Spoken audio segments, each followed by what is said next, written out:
I will talk about torticollis and a cause of torticollis that causes a very difficult and painful type of torticollis.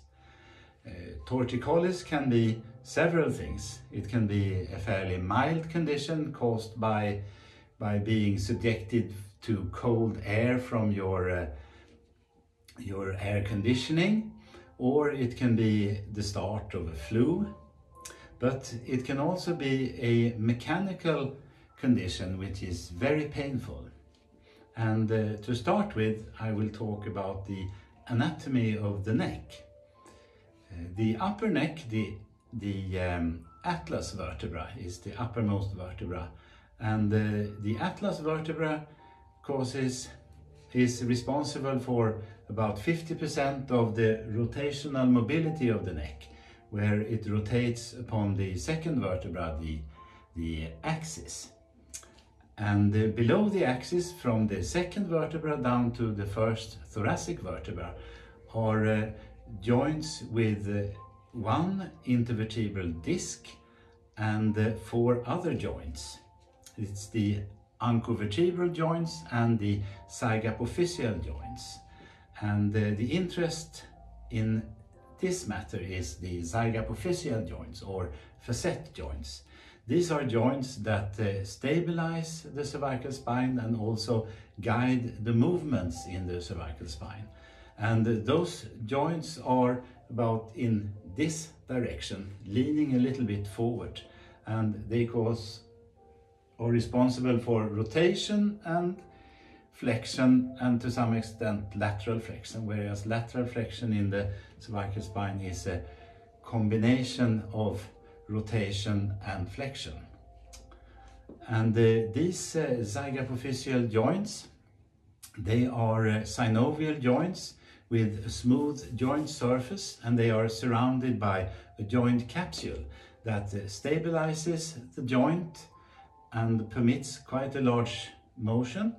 And they are also equipped with a lot of nerves that gives information to the central nervous system about motions and tensions in the joint capsule and motions of the joints of the neck.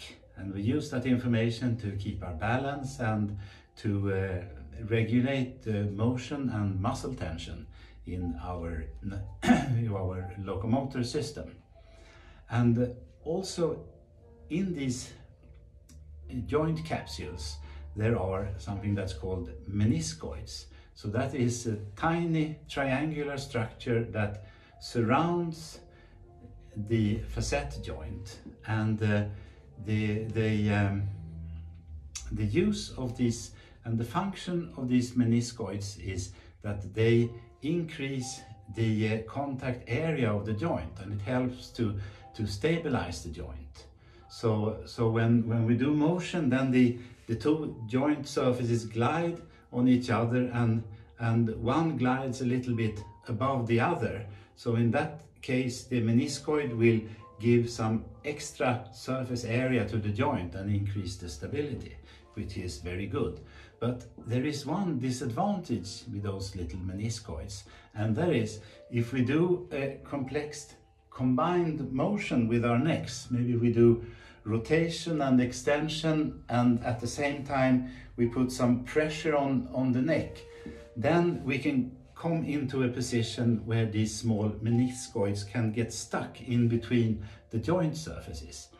And this seems to be the case for most of the time. It happens at night when we roll around in bed, and sometimes we do strange motions with our head in bed, because most of my patients who seek help for torticollis tell me that they have went to bed in the evening in perfectly good condition and pain-free, and then they wake up the next morning with pain in their neck, and they can rotate the neck maybe a little bit to one side but not at all to the other, and they are in terrible pain. So what usually happens is, the theory is that some kind of motion at night has caused those meniscoids to get stuck in between the joint surfaces. And because the The joint capsule is equipped with a lot of nerves. The pain in the joint capsule will be very intense, and when the meniscoid gets stuck in that way, it also causes an inflammation. So when you have strong pain coming into the central nervous system from the neck, the reaction is to protect the neck, and that protection is by muscle spasm. So immediately when you get pain from the neck, the reaction is that the central nervous system just locks all the muscles in the neck and causes a painful muscle spasm. So in addition to the pain from the joint capsule, you now have also pain from muscle spasms in the neck. And that's a very painful condition, and it can be quite long lasting, quite different from the easier kinds of torticollis that usually eases up within a day. But this kind of torticollis can last for days, weeks, months, or even at worst years. I've met patients who's been unable to turn their head to one side for more than 2 years from this kind of condition. But there is a treatment for this problem, and that treatment is a chiropractic adjustment. So if you do a chiropractic adjustment that separates the joint surfaces, then these menisci can come into the right place and the pain will start to subside. The important thing is that the adjustment has to be done with very high velocity. The velocity of the adjustment has to be so high that it is quicker than the time that a nerve impulse travels from the joint into the spinal cord and back again to the muscles. Because if you want to do something with the joints, especially in this irritated condition, the muscle will resist any movement.